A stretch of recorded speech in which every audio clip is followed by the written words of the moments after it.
for, where is that? I hope that you can see. If you can see my slide, please let me know. So for dimensional analysis, that every measurement that has some unit in it. If there is no unit, that also tells us, I mean, if from the calculation there is no unit, that also tells us that this is a ratio of the size or the value or the volume, or it is expressing the material. But so from the from the measurement of certain thing we are measuring, we want to know the height, the weight, the volume, the temperature, the whatever, it is giving us some kind of units. So when we want to know or to convert to other units for our understanding or to do more calculation on it, we need to change that unit accordingly, right? This question is telling a person average daily intake of glucose, right, a form of sugar, is 0.0833 per pound lb. What is the mass in milligram? 1 pound is equal to 435 at 53.6 gram. So these changes in units is necessary because in some part they use the pound and we are familiar with gram. In our country and our daily life, we are familiar with gram, but in some part they use pound or ounces, right? So how do we change, or how do we understand how much is the pound in relation to my need? If it says that 0.0833 pound of sugar is needed, that means how many gram? So you understand that we have pound in hand, but we want to know how many gram in other hand. We want to know how many gram, but we know already how many pound. So from pound to gram, we will go by step. We know that pound is 453 gram in 1 pound, right? So in that way, we will put the unit that I want to know on the numerator, so on the upper part. So here, there is no way that I can write. All right, so from pound that we go to gram. Otherwise, there is directly you can go to milligram, but still, if you go directly milligram, there is you will see that there is, you are considering gram to milligram. So you are going through gram actually.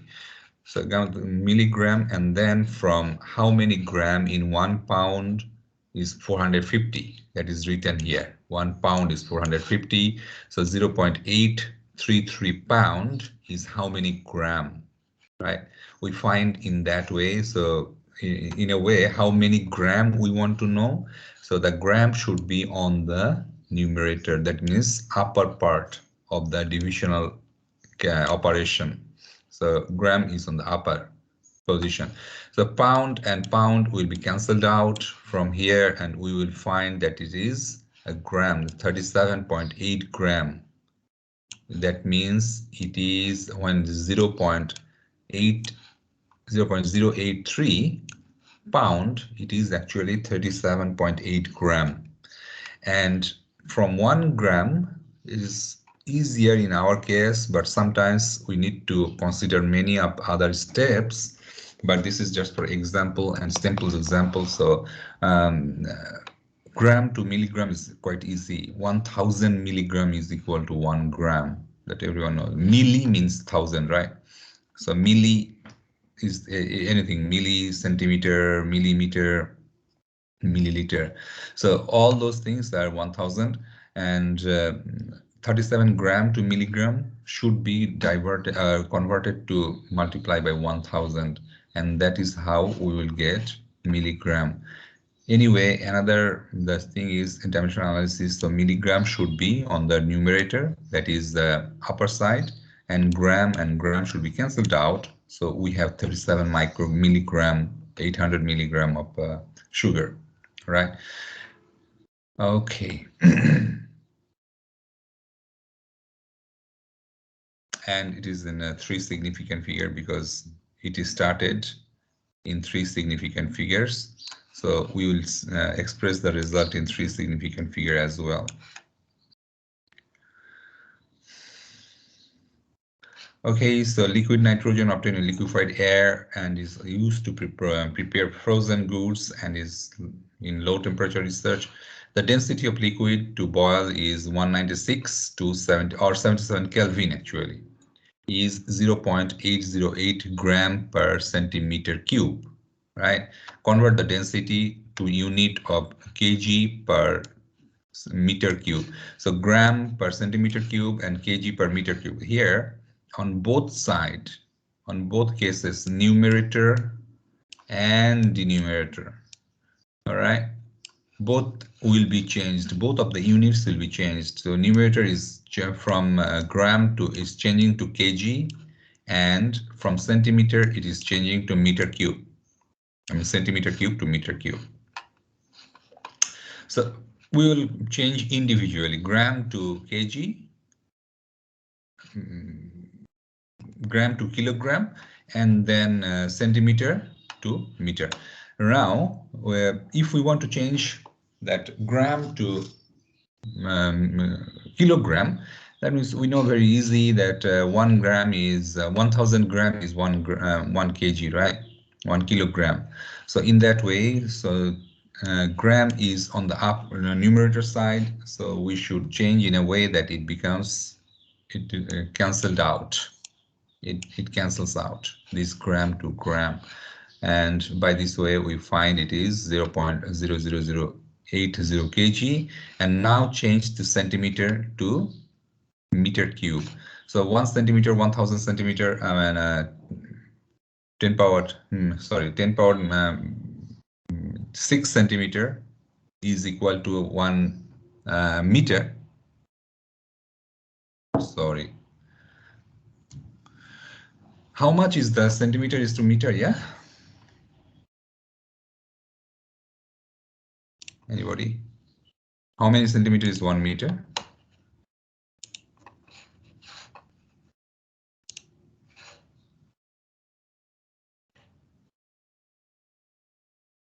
100 centimeter. That's good. So 100 centimeter is 1 meter, and then it is shown here. But anyway, you would know. So 100 centimeter, it is, since it is cubic in degree, it is cubic in degree, 100 centimeter. So 100 centimeter, if we try to convert to meter cube, this 3 times it is added up, and then it becomes 10 minus a power negative 6th.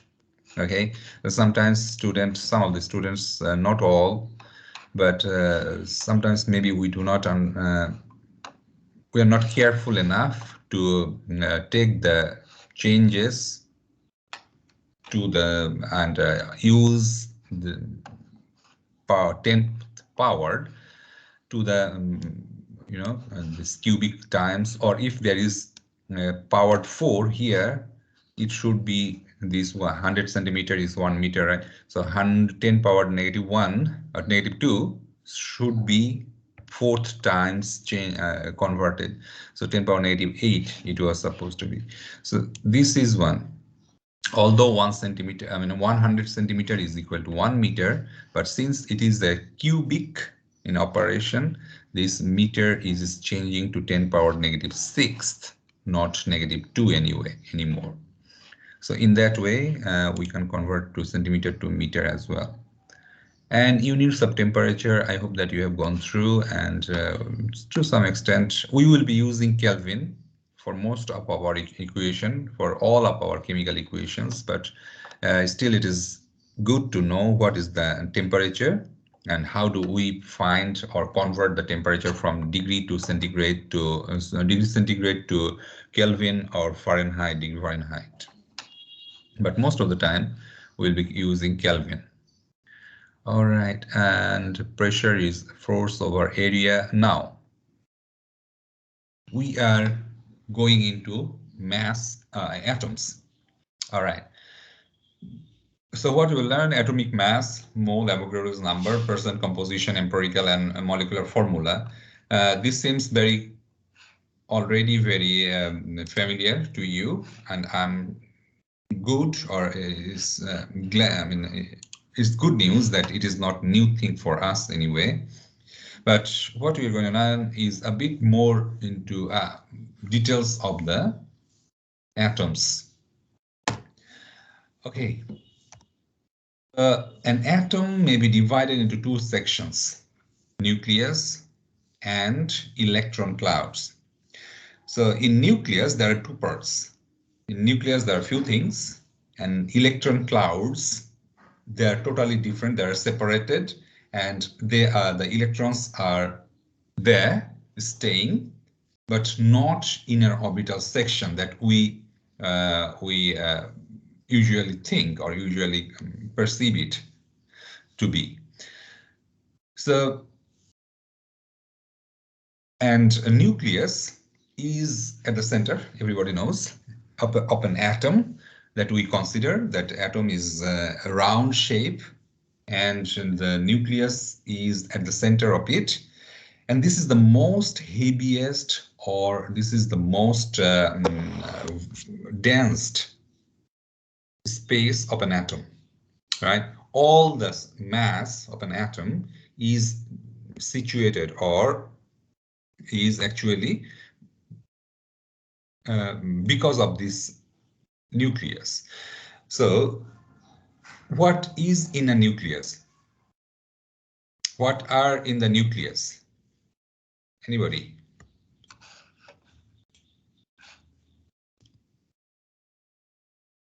What is in a nucleus?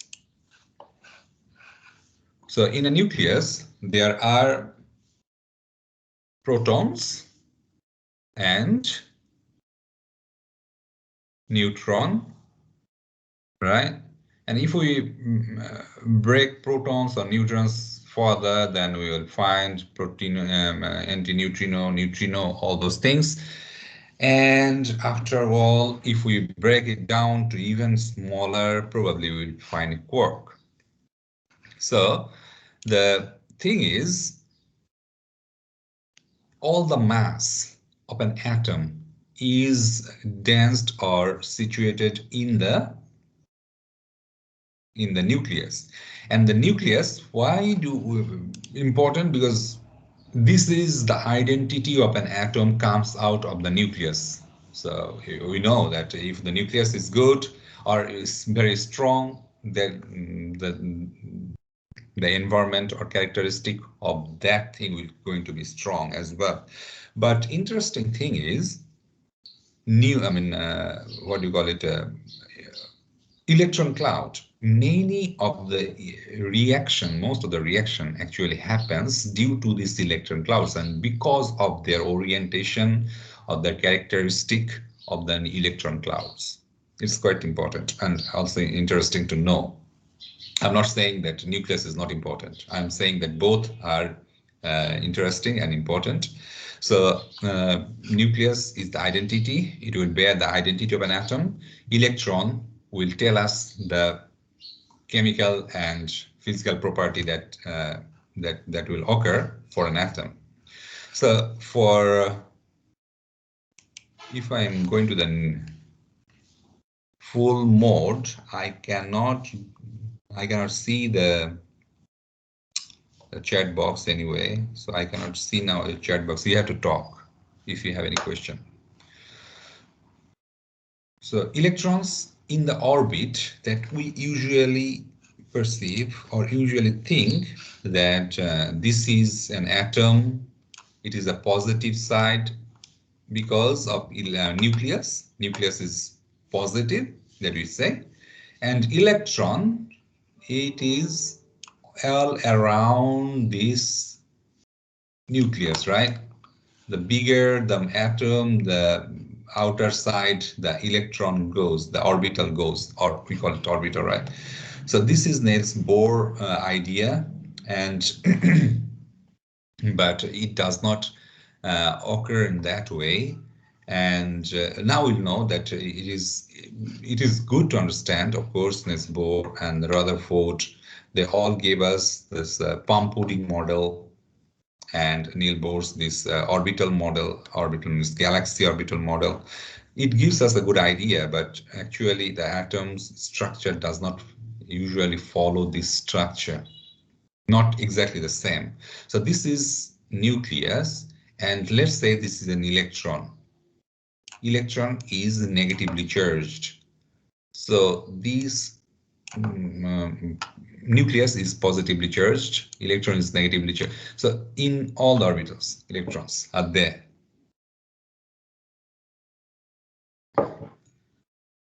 Is flying or moving all around this nucleus, and it's in space. It is an imaginary, there is no real line or a real orbit that it will go through 100% in that way. So this is actually, and for our better understanding, we do it. Hold on a bit.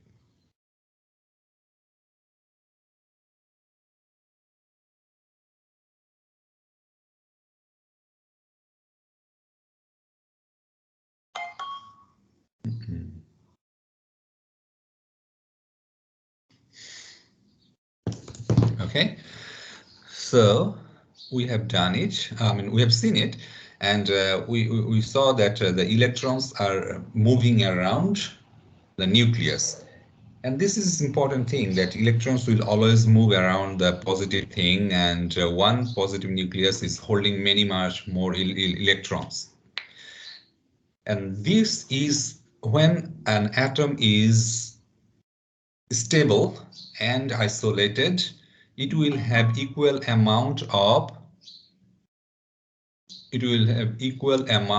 positive and negative charge. That means it is neutral. And when it is neutral, when it has equal number of electrons and protons. In the nucleus, there is proton and neutron. So proton is positively charged, but neutron, what is neutron? Neutron is no charge, right? Neutron is neutral. So that is why proton should be, is positively charged, but they are equal in around the equal in terms of their mass, weight. However, the electrons are negligibly has negligible mass in terms or in relation or in comparison to these protons that is in the nucleus. Can anybody tell me? Okay, no. Anyway, so the mass number that will occur for an atom is actually generated from this space, from this position, that is nucleus. All the mass is densed here, is from this nucleus. All around this electron, this is not considered the mass of an atom. So the mass for an atom of an atom is the total number of proton and neutron that is in the nucleus, but the atomic number of an atom is the number of proton it has in this nucleus. So number of protons it has in the nucleus is the mass number, and then this mass number is identity for that atom. You cannot change the mass number for that atom.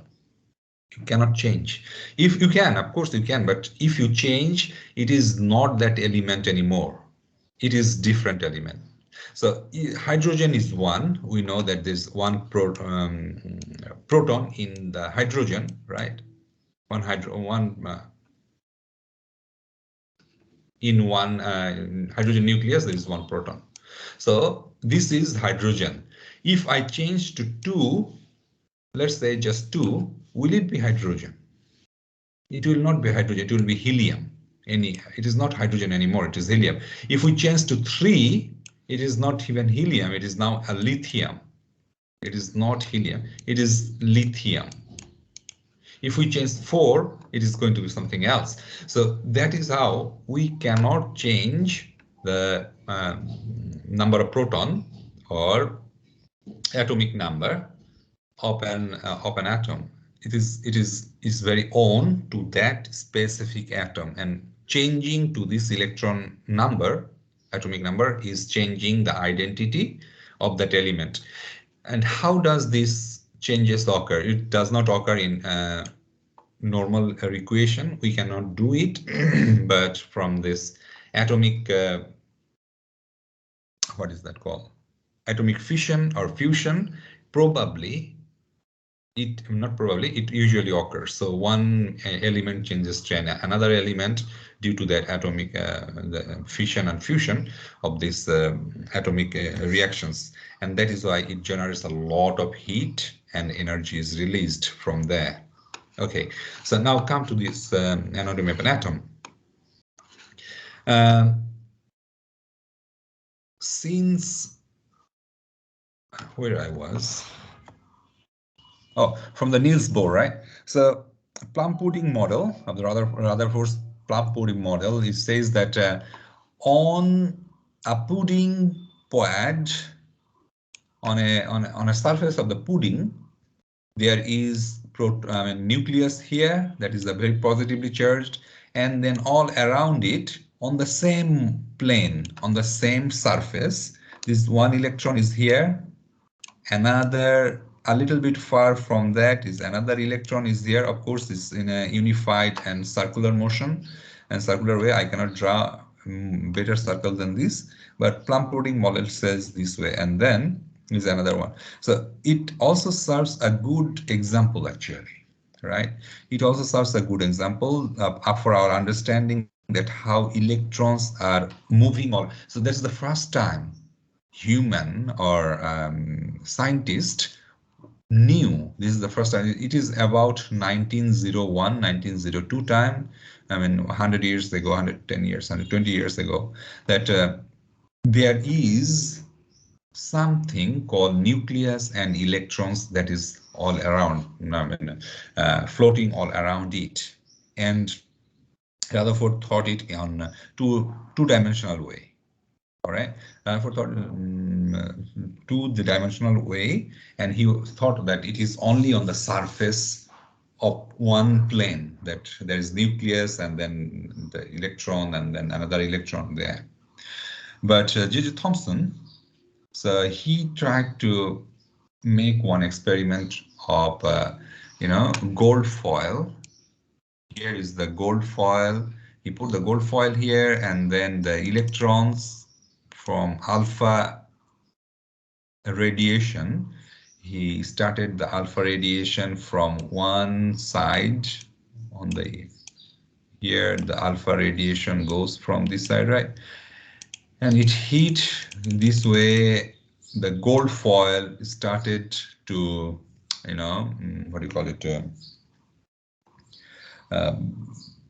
Diffract that radiation to different ways. There is a detector. He put the detector here, but none or almost none of the alpha particle go and hit directly to the detector. It always go that this way, and Geiger counter, he put all the way Geiger counter, so he knew where the electrons are going, which side. It hits that way, this hits this way, it goes this way, and few of the radiation comes back. Few of the radiation, alpha radiation comes back. So he knew that there is something at the center of a atom that is very thick, very deep, or very strong, very hard, that the alpha radiation cannot penetrate through. All right, it is bouncing back, and then other radiation is not also directly going to the detector, but it is being diffracted. That is going to like 30 degrees, 60 degrees, 10, 20 degrees, diffracted and going to the Geiger counter, to the detector, the other side.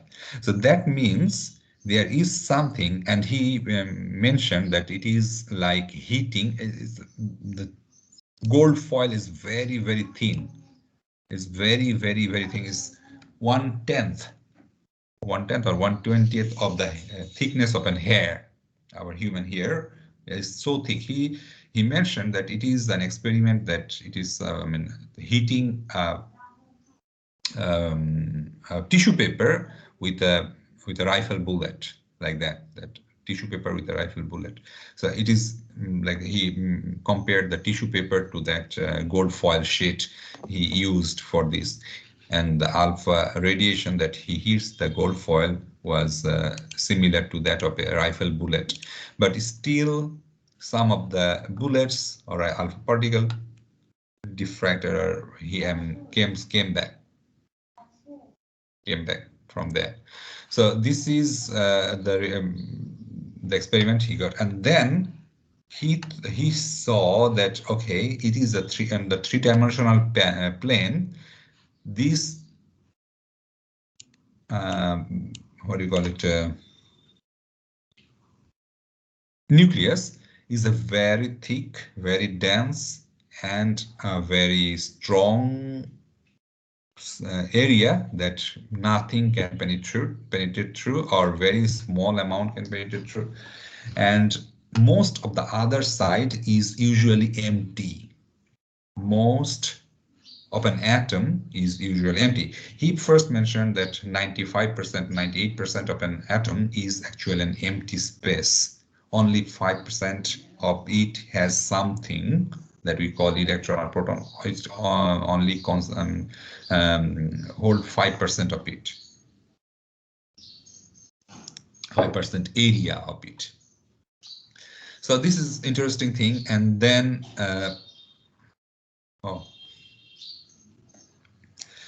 then another thing is the electrons that is having on the all around this atom, right? It is not in an orbital form. It is not an orbital form, but sorry, it is not in. It is swimming like a same distance or continuously at a maintaining the same distance from this nucleus. It is not in that way, right? This is nucleus. This is nucleus, and this nucleus from one electron to another electron, they are not in the continuous, the same distance they are having the distance contracted or expanded.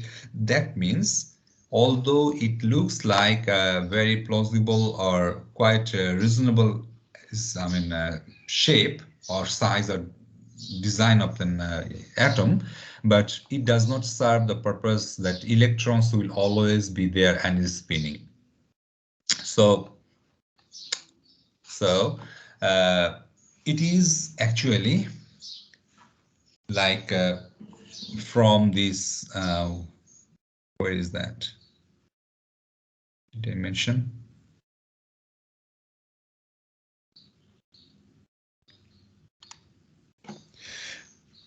From this quantum structure or quantum mechanical structure of an atom, it shows that these electrons are actually moving, and it is not following the fixed order. All right, or how do I say fixed order? It's actually fixed order, but it is not exactly like a round shape all around. It's not a planary model. It is not always a planary model. That means it's a planet, right? It's a galaxy way, or it shows like this is electron and this is proton, neutron nucleus, and the electrons are all the same distance from one another. It is not in that way. The electrons are moving in a different shape or size of the orbitals, or still we call it orbital, the cloud of the electron that is moving, but it has different or separate shapes. It is not all the circular model. So the electrons are actually in a cloud or in a space that we say that 90% time we can find an electron there. So this is an orbital now. That is called an orbital. So, okay, let's talk a bit more. So the electrons are 90% times that we find an electron all around that area in a certain shape of that area is called the orbital for that electron. Okay, we are going down there later. And atomic number, mass number, and isotopes, I'm sure that you already know this thing. So how do we express the atom? How we show this atom is there? So X is the name of the element or the symbol of the element, and A is the mass number, that means total number, neutron plus proton. And Z or Z is the identity. So at the bottom, actually, it is the universal rule that we left bottom of that element, I mean, a symbol of that element is its identity. And on top of that, on the left side, is the total number of mass, that how big, I mean, how heavy is that. And then, yeah, this is it. So this is the rule that we will be writing for atoms. For example, lithium 3, 3, 3. So you see that all 3, and it is the proton or nuclear atomic number. All right, this is atomic number. So you see that it is lithium, so it is 3. It is not changing. But when it is 6, 7, or 8, it is still changing. Or it's still lithium, you can say. It is still lithium. Or even though it is changing the proton number, but it's still lithium. Why it is, it's changing? That means proton, although proton is same, neutron is not same here. Proton plus neutron, so neutron is not same and it is changing, and that is why it is called, they are isotopes. So isotopes are those who has the same number of proton but different number of neutrons. Okay, and the same thing for carbon isotopes. Okay, and this is a very simple example that you have done before. If it is 11, this is sodium, the number of protons is here 11, and the neutron will be 20 minus 11 is the neutron, that means 19, so 9 will be the neutron, and number of electron is, how do we find number of electron? Electron is negatively charged and proton is positively charged. So when there is no charge on the element, we know that it's a neutral. So each number of electron is cancelling out each number of proton, because for a proton and neutron, they are equally charged, although their mass number is very different, but the charge is equal. One proton cancels out one electron. One electron is carrying negative charge, one proton is carrying positive charge. So this is how we know that since it is 11 proton, that is positively charged, it should have 11 electron as well, is negatively charged. But for this case, it is positive charge, right? Electron is negatively charged. So when we take one electron out of 11, we know that we are taking off negative charge and it is getting more positive. So in this case, it is the same thing, but it will have 10 electrons in it, not 11 anymore, because it is positively charged. So electron number reduces. All right, so in this way you can go and try. Hopefully you will see. Atomic mass. Atomic mass. atomic mass that we have seen already, that it is expressed in AMU, all right, and AMU is the 1/12 of carbon 12 atom. That means carbon 12 has 12 AMU. This is atomic mass unit, and it was decided or agreed upon that carbon 12 will have 12 AMU because it has 12 electrons. All right. Okay. All right. So average atomic mass is the weight and average of the naturally occurring isotope of elements. All the element, all of the elements will have natural isotopes, and we know that. Okay, for example, I can show you one interesting table, that is, I hope that you find already P table. And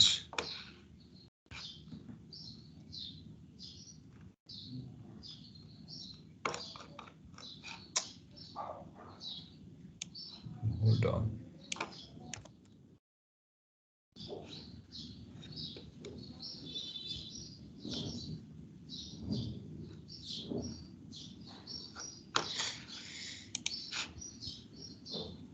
Yeah.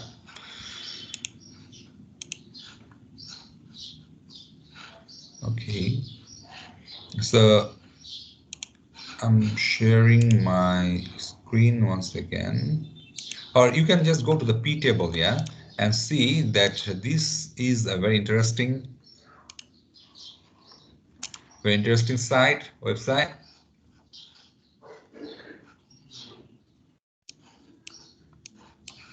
Yeah.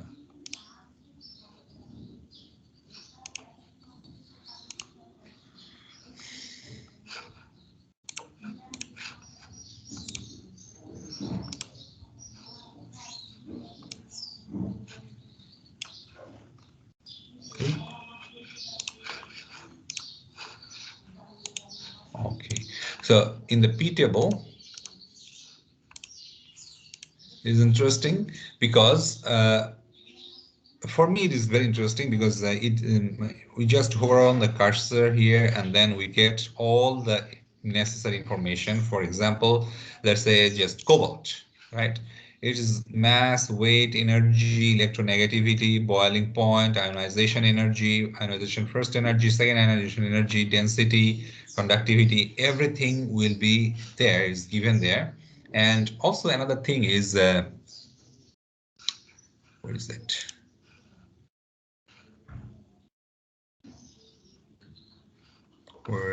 Oh, isotopes. So this is cobalt. If I want to know the isotope of cobalt, you will see, oh my, how many isotopes of cobalt? Hundreds, not hundreds, but yeah, I mean, practically is very few, lots. Cobalt has a lot of isotopes. Aluminium has even more number of isotopes. Molybdenum, oh, even more. So all these atoms or all these elements, it will have a lot of isotopes. Every one of them, every single of them has isotopes. Why are those isotopes occurring? Any idea? Can anybody want to guess? I'm not asking for an answer. I'm asking you to guess. Can you guess why the isotopes are occurring? Why does the isotope occur? Why there are different isotopes? Any idea? Anybody want to guess? Anyone?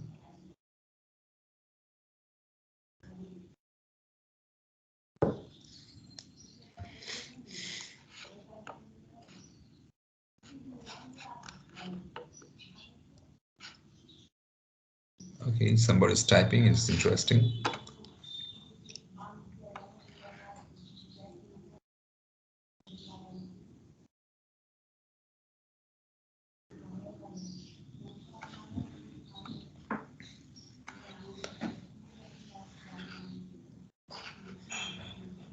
Anybody?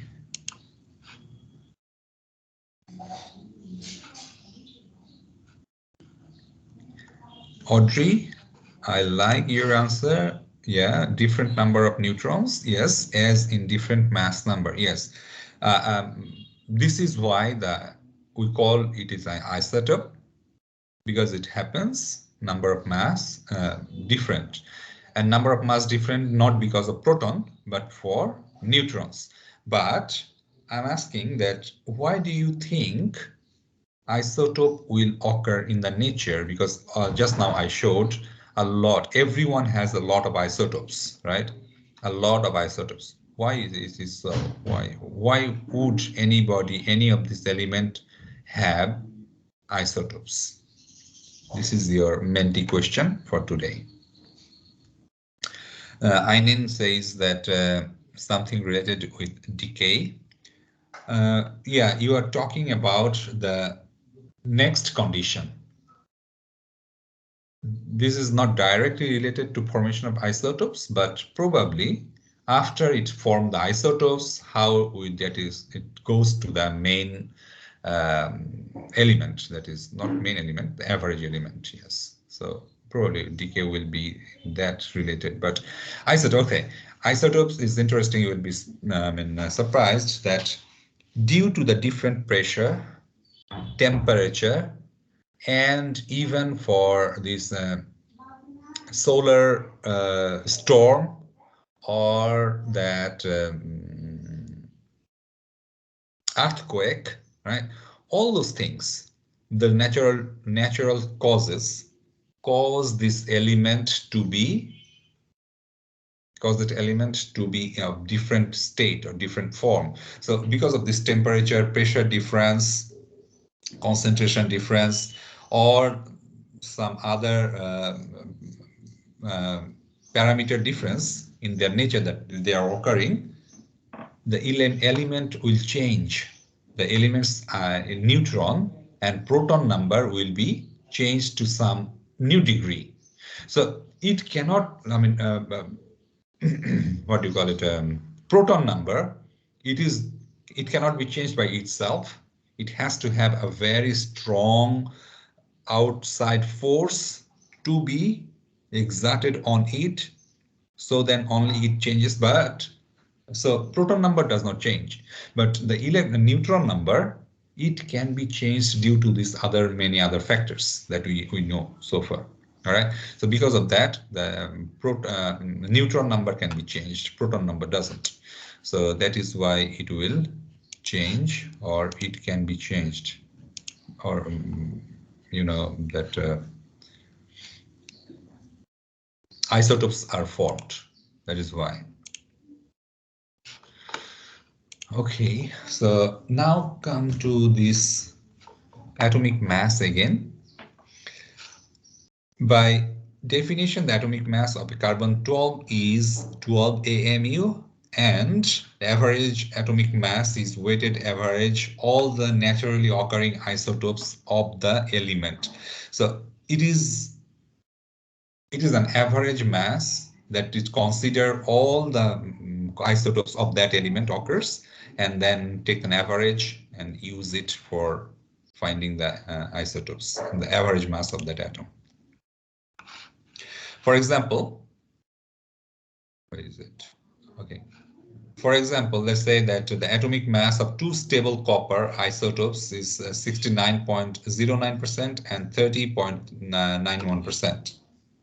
And their atomic masses are 62.93 AMU and 64.9278 AMU.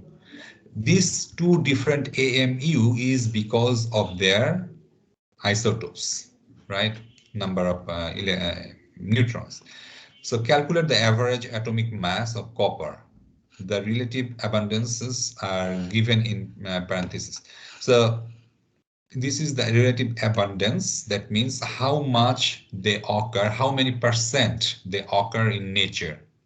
So we see that 62.93, the copper with 62.93 AMU is almost 69% or 70%. and the rest 30 is from 64.9 to 8 AMU copper, right? So the first of all, what we'll do is we take the percentage.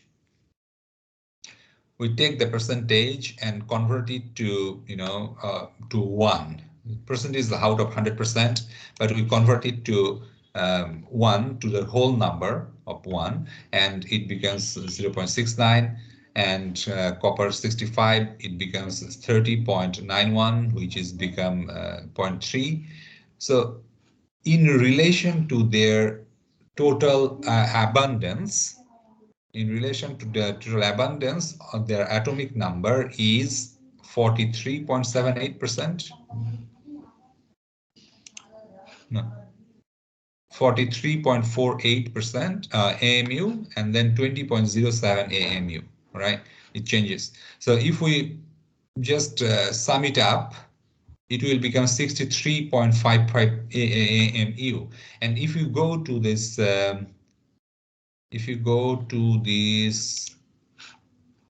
periodic table, I'm not changing this site again, but I can see copper is 63.54 from the periodic table. It is giving us 63.54. So it is very close. It is very close. This is how we can find out if we know the relative abundance of an isotope and their atomic mass of that element. Of course, we will find out what is the total number of mass for that element. Mole number and Avogadro's number. Okay. Mole is an unit to count the number of particles. This is very simple as that the total number of particles.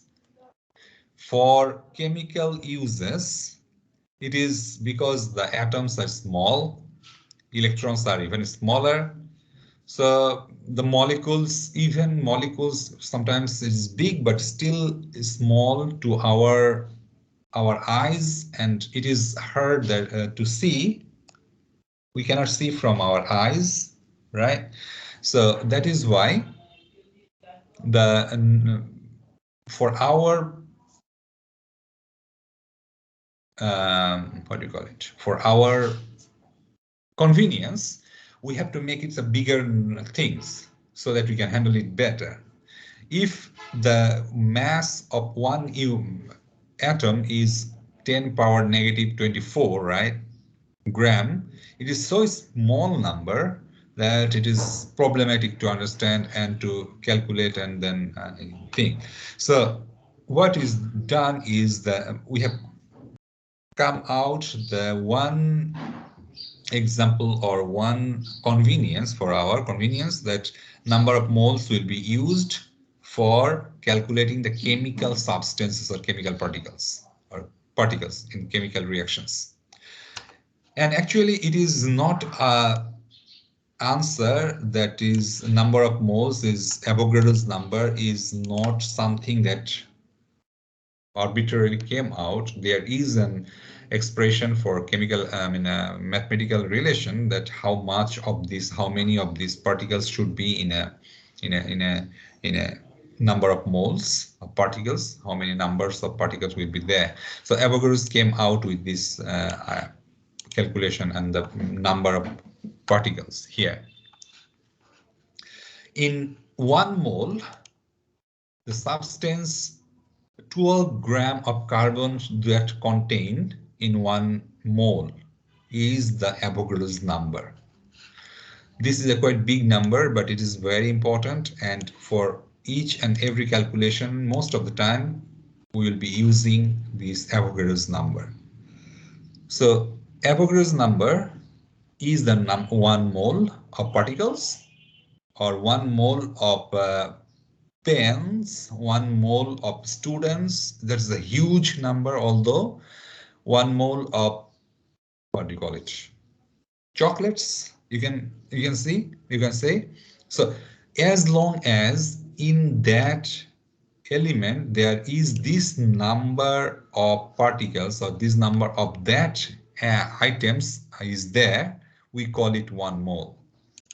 So in 12 gram of carbon, there is always 6.023 times 10 power 23rd number of atoms are there.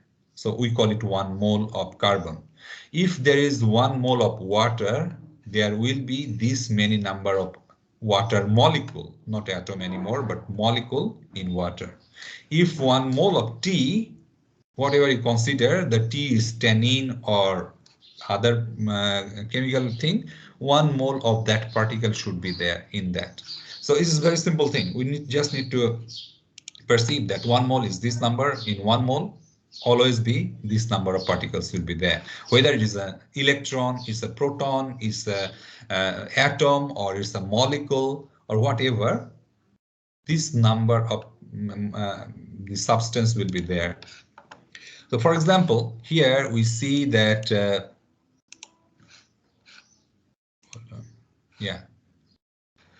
we see that carbon and then sulfur, then copper, and then iron, and then mercury, all of them are here, right? Can you see that it is 1 mole? Each of them are 1 mole. 1 mole of copper is there, 1 mole of carbon is there, 1 mole of sulfur is there, 1 mole of iron is there, 1 mole of mercury is there. Okay? So, what is the difference that you can see from here? What is the difference that you can see from here? Can anybody tell me what is the difference that you can see from here?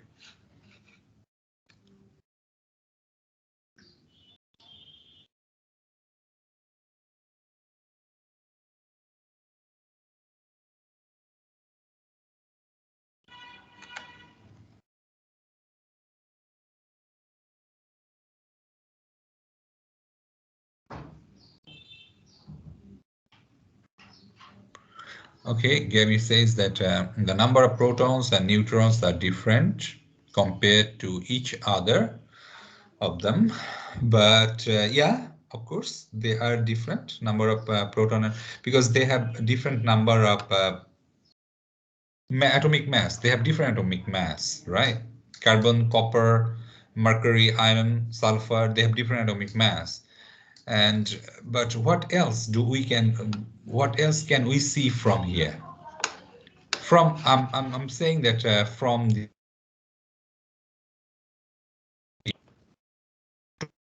what is the thing that you can see?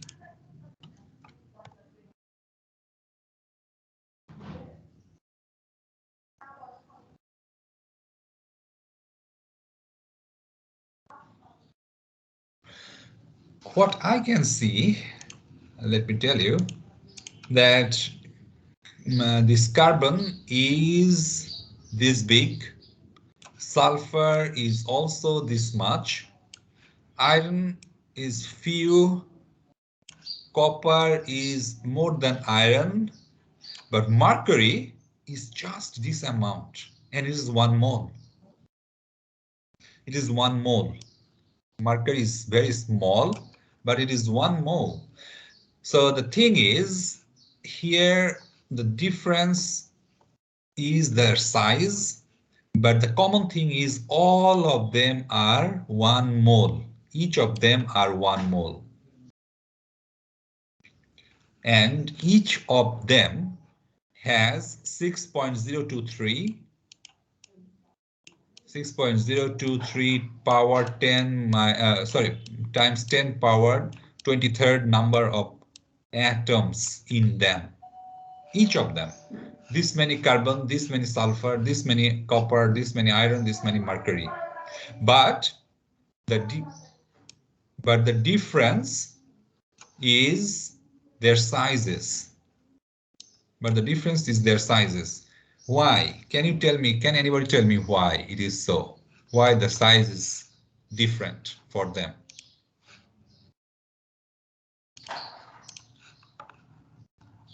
Yes, the molar mass. Because mercury is heavy, so their molar mass is heavier. And that is why the mass is here, although it is smaller size, but the mass will be much higher than sulfur or carbon or iron. And carbon is only 12, right? The molar mass, and it has to be quite bulky. Sulfur as well, 32, so it has to be bulky. So my point is, although they have exactly same amount of atoms in them, their size and the mass will be different. So because of their molar mass.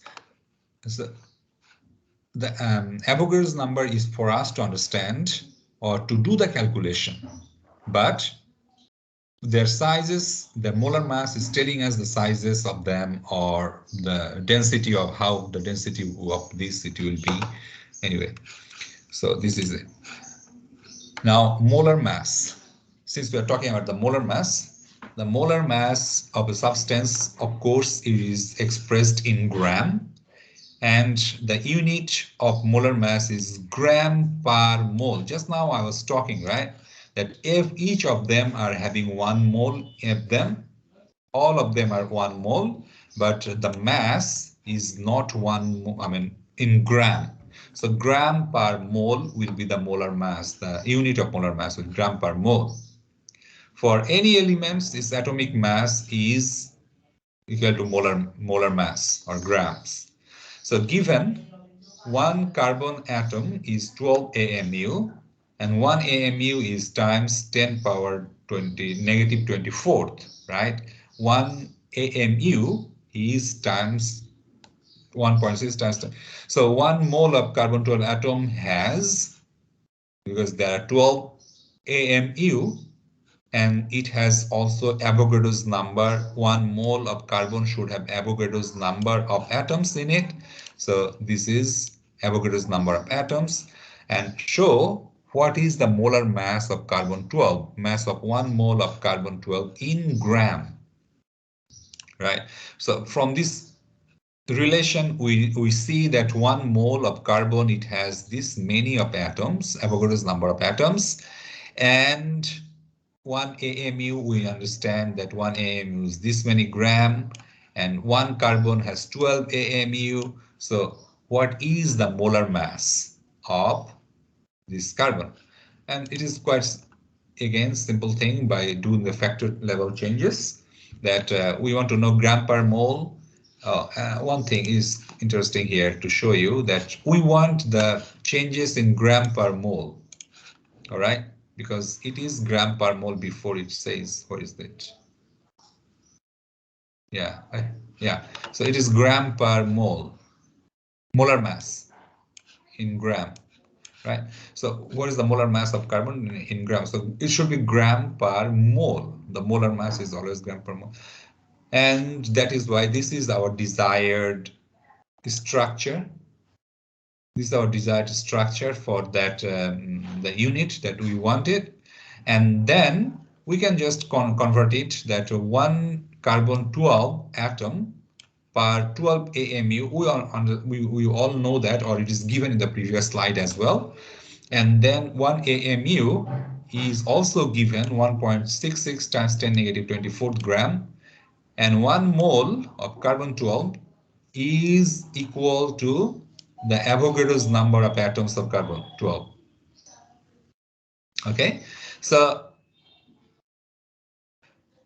if we want to convert it or do the calculation, the operation on it, the AMU is cancelled out, the atoms are cancelled out, and mole per gram. Now there's a problem that I want is gram per mole, but I see is mole per gram. So what do? Don't be panicked. You just need to divide. If in this case, we just need to divide 1 over this thing. So the denominator will turn to the our numerator side, and numerator will go to the denominator.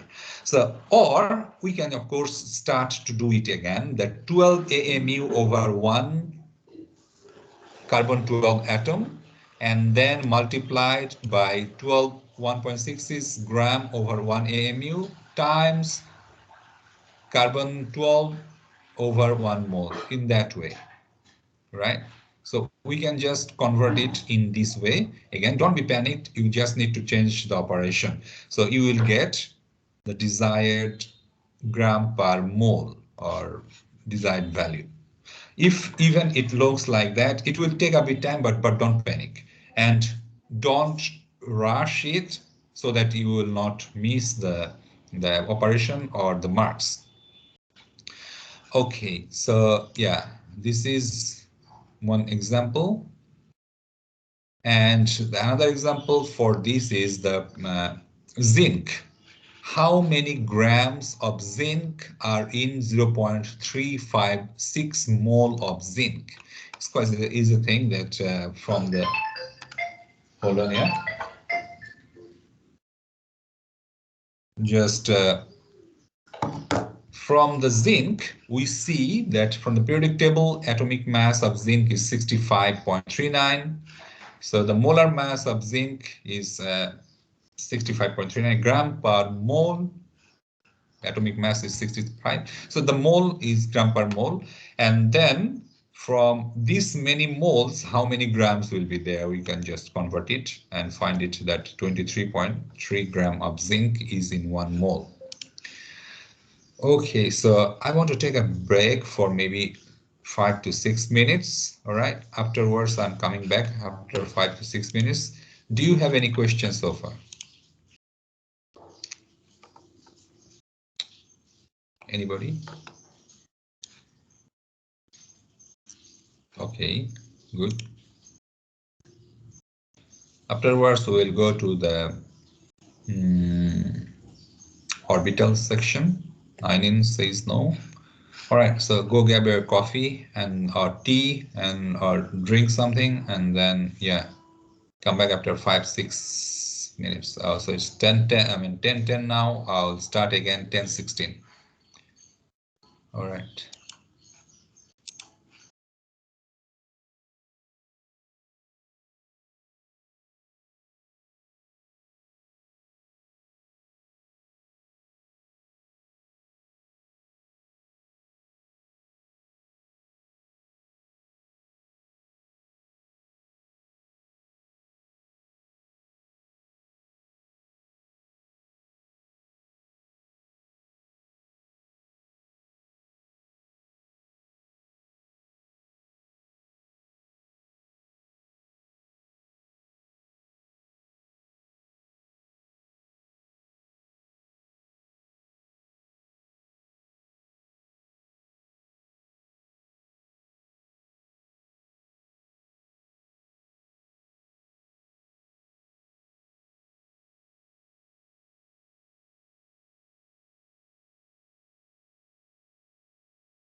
Hello, I'm back.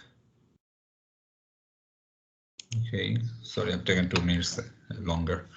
All right, so now we're moving towards the same example that is there. So please go and try at home. And if you have any question or any inquiries that, or if you do not quite get this thing, please let me know so that we can go and discuss. And another thing is this type of things we will be doing in the next tutorial that is coming up. So hopefully it will be much clearer. Okay.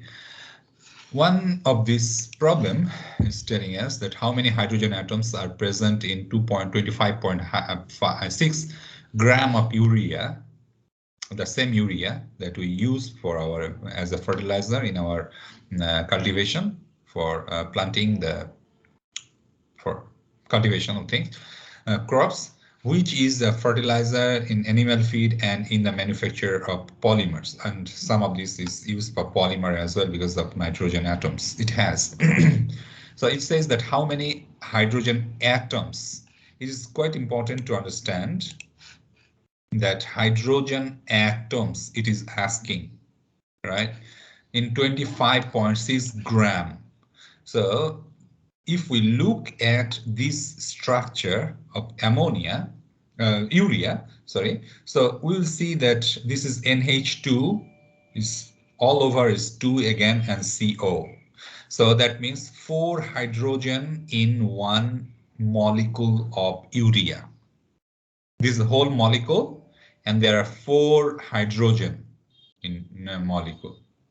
So in 1 gram, 25.6 gram of urea means how many moles of urea, right? So another thing is if there is 1 mole of urea, I will have 4 moles of hydrogen atoms.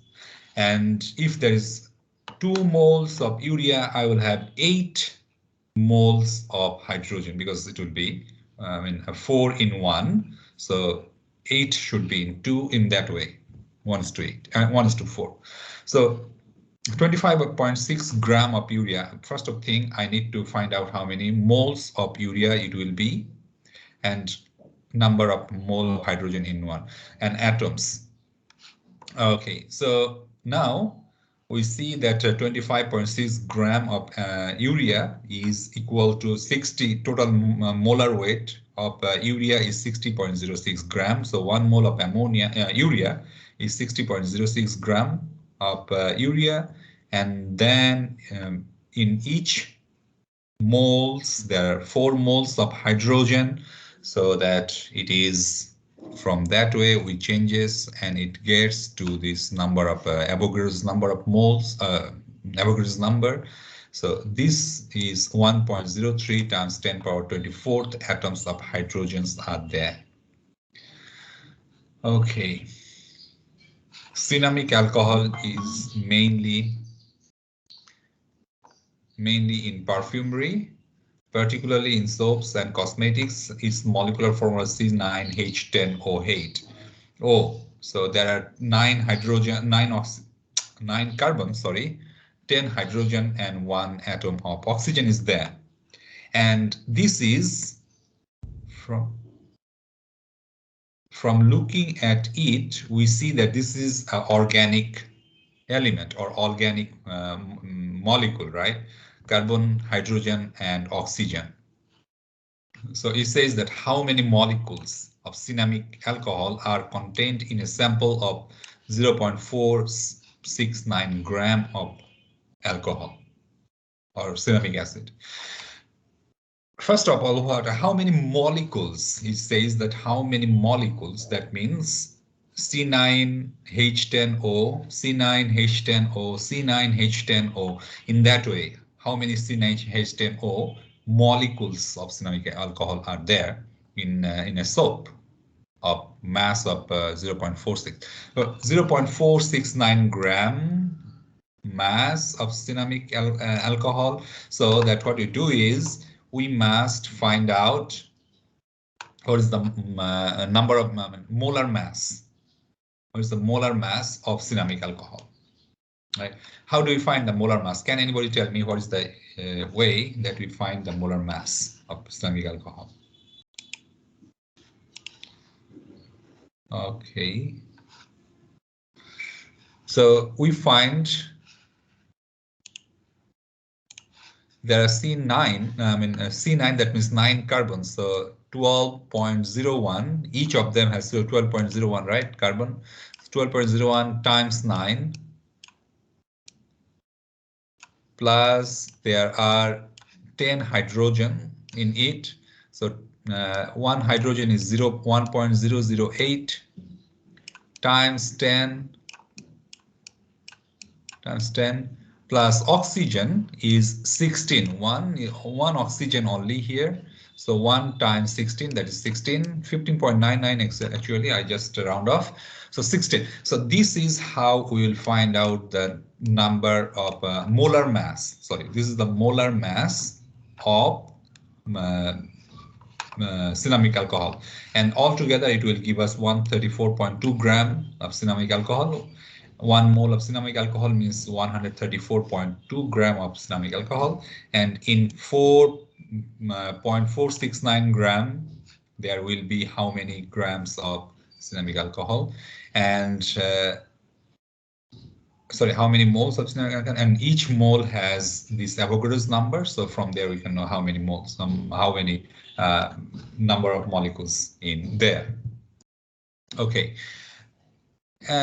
Now, since we have seen that cinnamic alcohol, there is 9 carbon in it, and then 10 hydrogen in it, 1 oxygen. If we want to see the percentage, what is the percentage of carbon to hydrogen and oxygen? All right. So how many percent of carbon is there? How many percent of hydrogen is there? How many percent of oxygen is there? How do you find the percentage of it? So there is another way that we can find the percent composition of an element in a number of that element in that molecule, and then multiplied of that with its molar mass by total molar mass of the compound times 100%. It's quite simple, actually, straightforward, that the fraction of the mass of that, only that element it has, over total mass of the compound times 100%. So we will find that way. So in this is ethanol, C2H6O or CH3CH2OH. So this is ethanol, and then if we want to know what is the mass percentage of carbon in ethanol, we can find it that way. The percent carbon is 2% of carbon, carbon in that molecule times 12.01 gram over 46.07 gram. So this is a 52% of carbon, 2.14% of hydrogen. And in that way, we see that percent of hydrogen, percent of oxygen as well. So altogether, it should be, however, 100% at the end, right? It should be 100% at the end by fulfilling that percentage altogether. Okay, so by phosphoric acid also in the same way. Now we are moving into the interesting thing, that is electron, or the electron cloud. Okay, and just hold on for a few seconds, coming back.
All right, I'm back. Okay. So the electrons, and you can see much of this information of electrons actually from this YouTube channel, and it is quite a good way to learn more about this. But let's okay, those who are not have not done so, let's go to explain for those. So electrons are in the orbital, and this is an imaginary space. There is no actual line that should follow by that line, or okay, around the nucleus, and it is that space or that area that we can find the electron is about 90% probability. It is not 100%. It is not that okay, for hydrogen. This is hydrogen, let's say. This is the simplest atomic structure, hydrogen, and then the electrons are here, right? It's a simple structure of hydrogen and electron. So it has only one electron, and this is electron, this is nucleus. So the electron is moving around from this electron orbital. The quantum theory says that you will have a 90% probability you will find the electrons in this orbital, in this area. All right, it is not 100%. You will not find all the time, anytime you look at it, electrons in this area. No, you will not. So this is, so where the 10% time the electrons are, they are not following exactly the same pattern of their path. They can go beyond or out of that path and come back. Okay, so this is what we call an orbital. This is what we call an orbital, that electron can be found. And another thing is what I want to say, that this electron, that it is in this orbital, it is not always following this circular shape. The shapes can be different. It depends on what is the strength or what is the energy of that electron. It can be different of that the shape of that orbital. And based on this, let me delete this first. Based on this idea or this information that occupies the electron that occupies an atom, and it is divided, the electron's occupancy is divided into 4 different ways. That if based on energy, and it is called principal quantum number, is expressed as n. All right, shape, angular quantum momentum, the shapes of that electron, that not electron, the shape of the orbitals, how the shape will be based, it is usually L, we call angular quantum number, and then orientation is space, magnetic quantum number, this is M, and the spin in magnetic field. So this is the electron spin quantum number. So this one will not be discussed here because of our constraint. All those things will be discussed in very briefly anyway. So energy quantum number, based on energy, principal quantum number, which is depicted as n, the total number. So it is based on energy the electron has. The higher the energy of an electron, the higher the n, the value of n. Okay, higher the electrons energy, the number of n will go up higher, and it will be clear a little bit later. So okay, angular momentum quantum number tells us the shapes of the orbital. So principal quantum number is telling that between, under this cloud, we can find the electrons under that space, And then the angular quantum number is telling us that what pattern it can follow to get that electron, or to find that electron even more precisely or more efficiently. And then the magnetic quantum number is telling us that if that angular momentum, all right, if that angular momentum, that the specific shapes of that electron has some type of other sub levels, if they have different numbers in energy. So these are the things that are telling us, and electron spin quantum numbers telling the behavior of a specific electron in magnetic field. If we apply some magnetic field in an electron, what will be its behavior? Will it spin faster? Will it move right or left? Or will it become freezed? Or what will be this behavior? And for you, we will not be discussing this part in class, all right? But we'll not be discussing this part in class, but what we'll do is that we'll be talking about it in our private meeting, because your assignment will be related to this spin quantum number. So will be because on the spectroscopy, or how do they behave in a electronic medium, in electronic field. This will be the thing. So you have to ultimately know it, all right? So yeah, this is just one thing. Just hold on for 1 second. No, 1 minute.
Yo, I'm back.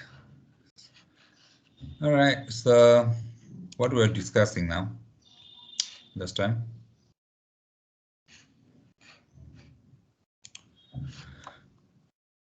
Oh, electron spin and quantum numbers. Okay, so how do they behave in a? I hope that I'm sure that you have heard about the spectroscopy, right? That or spectroscopy, and then those type of analytical process for processing this the characteristic or identity of an element. So the electron spin quantum number, you will play a role in that type of investigation. And how do they behave in a magnetic field will tell us what type of identity for that specific element or atoms has in that state. They belong to that moment. So electron spin quantum number should be a very good interesting part or thing for you guys to know, and you will know more about the medical science as well for when we study. So this part will not be a part for discussing in the lecture, but you will have to learn it. I'll tell you the books, name of the books, and then you can find it, and it will be used for your assignments. And by the way, for your assignment, you will have to form a 4-person in a group. So please let me know by next week. Propose your group members' name and tell what is the name of your group. There should be a name for your group and the group members. So propose it by next week because the assignment will be out next week for you guys to take. Okay, so yeah, principal quantum number, angular momentum quantum number, and this orientation of orbital, that is the magnetic quantum number. We have already seen it. The number n, that is the principal quantum number. Remember that we said the higher the magnetic quantum number, the more energy it is. The higher the energy it has. So n, if 1, then means it is a lower. And then the interesting thing is, I'll discuss it again when next week, hopefully when I go to the class. So not on Monday, later during the tutorial, hopefully. So I'll show. I have some model, 3D models for showing the molecules and elements, and it is quite interesting to understand in that way. So I'll show it in the class, but for the time being, now when n is 1, only 1. So I have only one orbital.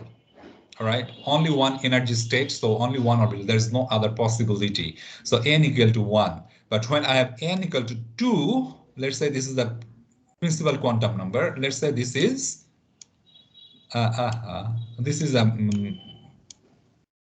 nucleus. So this is n equals 1 at the beginning, but this is n equals 2. N equals 2, and then what will happen is since n is 2, so it will have another 2 levels.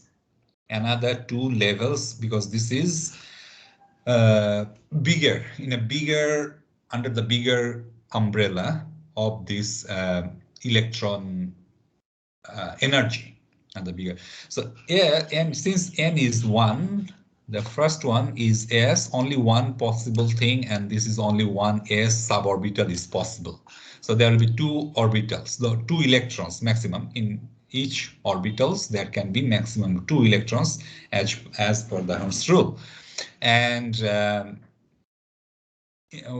the higher the level of electrons, the main energy level for the main principal quantum number, higher energy increases.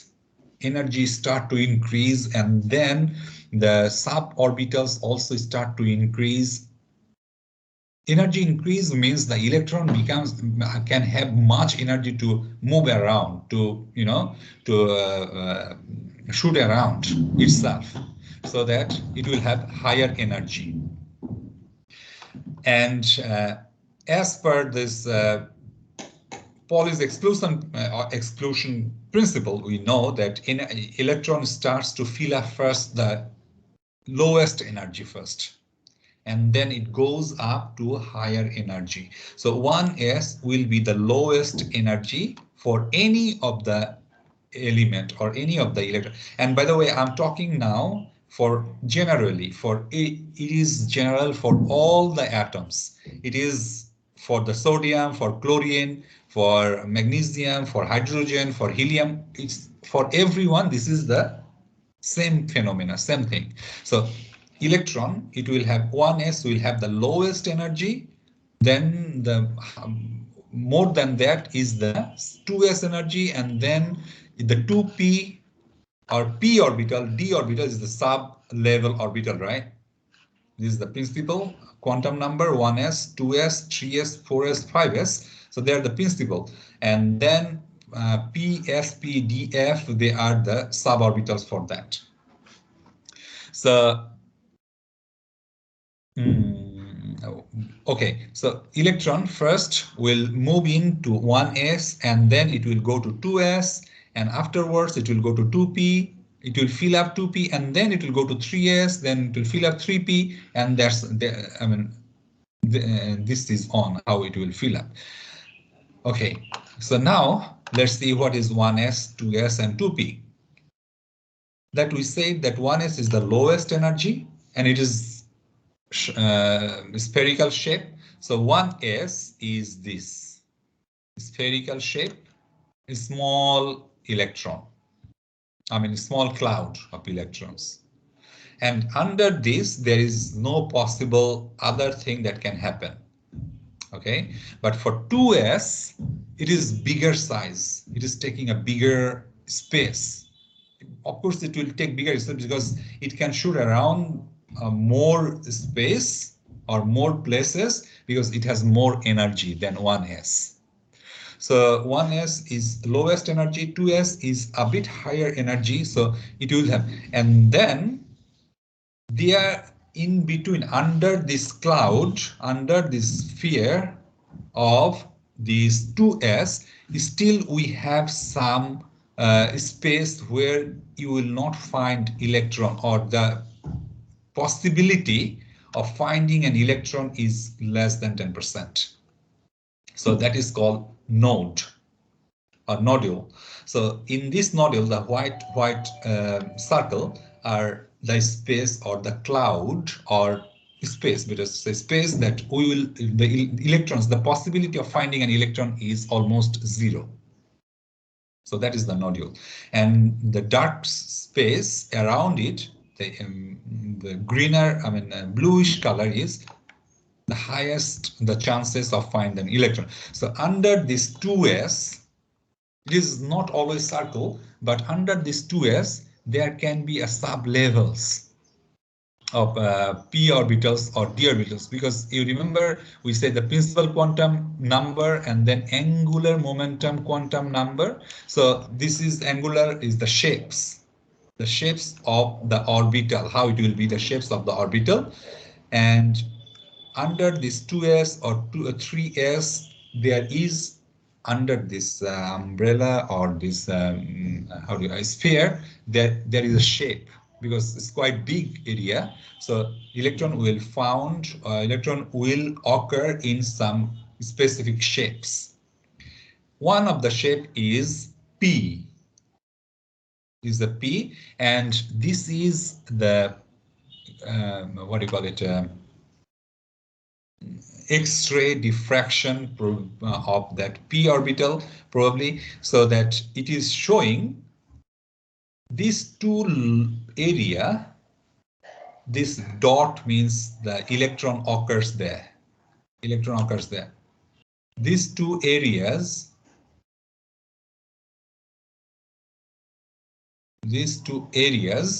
you see that most of the time, usually, I mean, in fact, this area is the maximum electrons we can see. Maximum time the electron occurs in this area. Maximum density of occurrence of the electron, where is it? Yeah. There are here as well, but this is scattered, and on the line, on the axis, or you can say axis on the line, is almost zero. Now, not even 1, 2, or 3 times. Out of the million times it occurs there, 1 or 2 times only it occurs on this, in the node between them. So it's the nodule. So this is how p orbital is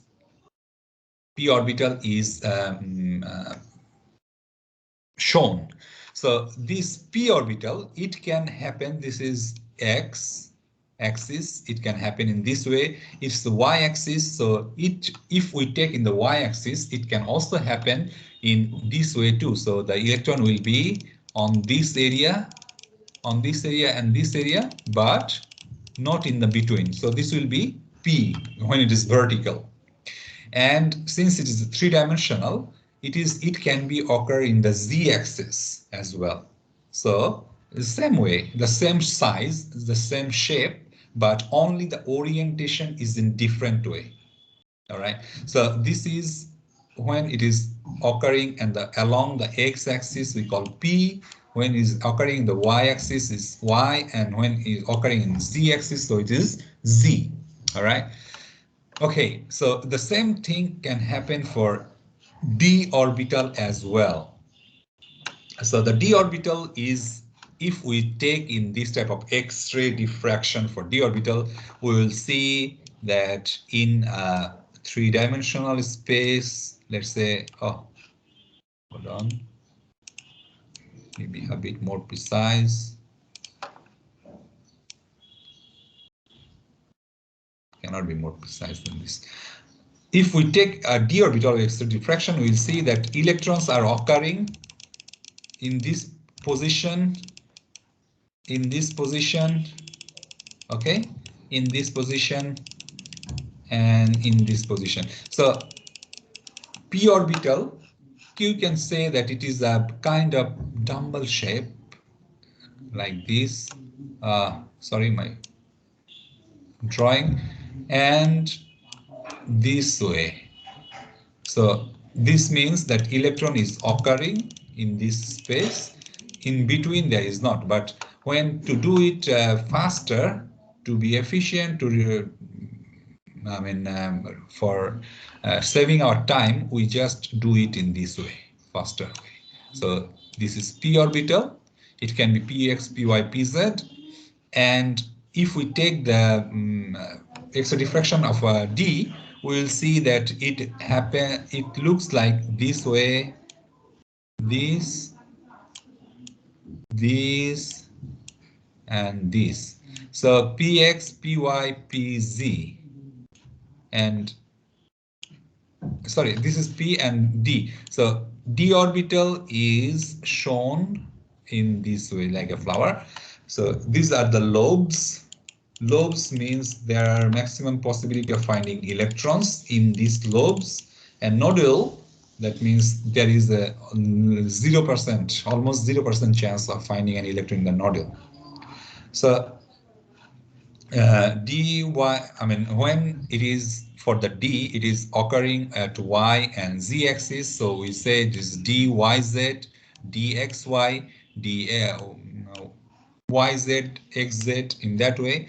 And also it will be dx square minus y squared and dz squared. It is quite,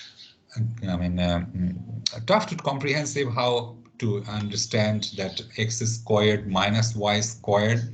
It happens when it is happening along that two dimension. It is in that way is expressed at xy square minus z square, and then another one which is z squared, that the two lobes is along the z-axis, but another two lobes is not according, along to other axis, but it is in between these two, in between the two z-axis. So it is z squared. So now from here we understand that p orbitals can be x, y, and z according to that orbit, to dimension. But for d orbitals, it will be according to x, y, and in between x, y, d. So x, y, y, z, it cannot be for only x or z. So this is the two different orbitals time. Now electronic configuration. We need to understand, or we need to write the electronic configuration to understand what is the electron distribution for that atoms. All right. And if we understand the electron distribution for that atoms, we will try to predict what will be the reaction for that electron and what kind of bond they might form, or how strong, or whether there will be any reaction for in that for that electron, for that atoms or not. Electronic configuration. First of all, let's see that how. Okay. For that, we will see how this principal electron fills up, right? So electron from the lower orbital to, it goes to the higher, from lower to higher orbital. Hund's rule says that the most stable arrangement of electron is suitable if is the one with the greatest number of parallel spin. So the most stable will be parallel spin, when the two electrons, because in p orbital, right? In p orbital, there can be two electrons maximum. One is here, another one is there. So you will not find two of the electron on the same side. For d, let's say this is x dx dy. There is also two possibility, the two, I mean, maximum possible that there will be two electrons as well in that. And of course, in S, there is maximum of two electron possible, maximum possible. Cannot have two electrons. So when there are two electrons in that orbitals or suborbitals, or you can see that in that arrangement, the electron will have the electrons will have spin, and both of them will have parallel and opposite spin. Parallel and opposite spin. So that will be the most stable arrangement. If this electron is having spin in left side, okay, this electron will have a spin on the right side. So in that way, it is one is moving right, one is moving left, and that is why, and that is how they are forming stable electron, I mean configuration. Pauli says, however, that only two electrons can occupy the same atomic orbital, and these electrons must have opposite spin. It's a Pauli's exclusion principle. It says that only that what I was discussing just now, that any of this orbital, 1s, 2s, 2p, 3s, 3d, 4s, 4p, any of them can have only maximum 2 electrons, not more than that. And both of them should have opposite spin. All right, should have opposite spin. That means if one is spinning clockwise, another one should spin in anti-clockwise. But anyway, it does not occur, the spin does not happen all the way to left or all the way to right. It's like half spin, something that is we will not discuss here. Okay, so the electronic configuration, how do we see? So from here, it is important that we know that after 1s, it will go to 2s. This Auber principle, okay? This Auber principle we should be comfortable with, because to understand the electronic configuration for one atom. So after 1s, it is going to 2s. After 2s, okay, 1s, then go to 2s, and then after 2s, it is going to 2p, and then from 3s, it is going to 3p, and then 4s, it is going to 3d. Some of the times, students has some this, it is because it's following the good pattern, 1s, 2s, 2p, 3s, 3p, 4s, and then why 3d again? Because the energy of 4s is lower than 3d. 3d is quite high energy, so that is why it will after 4ps it will go to 3d. Okay, so in this way we have to find, I mean we have to be comfortable with that electrons is coming from 1s, 2s, 2p, 3s in that way. If we want to know that how an oxygen is or atom has a total of 8 electrons, write the 4 quantum numbers for each of the 8 electrons in the ground state. 8 electrons, so each orbital can has 2, right? So 1s will have 2 electrons and they are in opposite spin. 2s can has maximum of 2 electrons, so 2p4. So p can have 6 electron because px, py, pz, right? Px, py, and pz, right?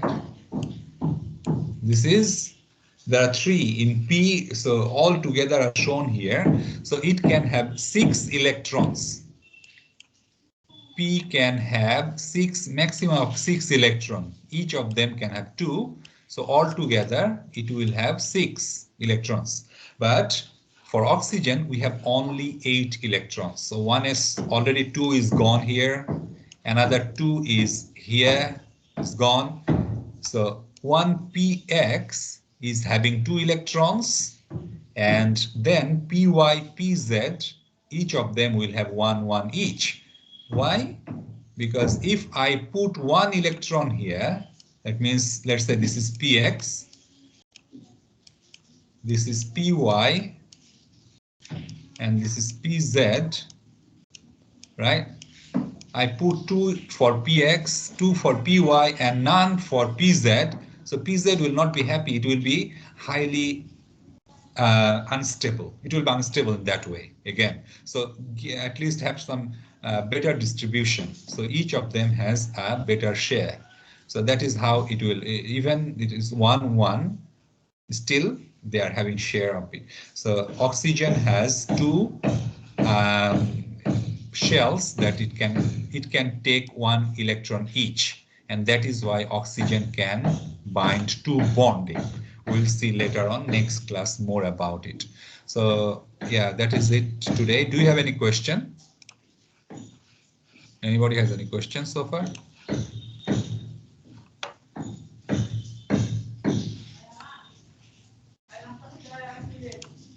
No question, Audrey. Okay, thank you. So I'll see you next class as per the timetable.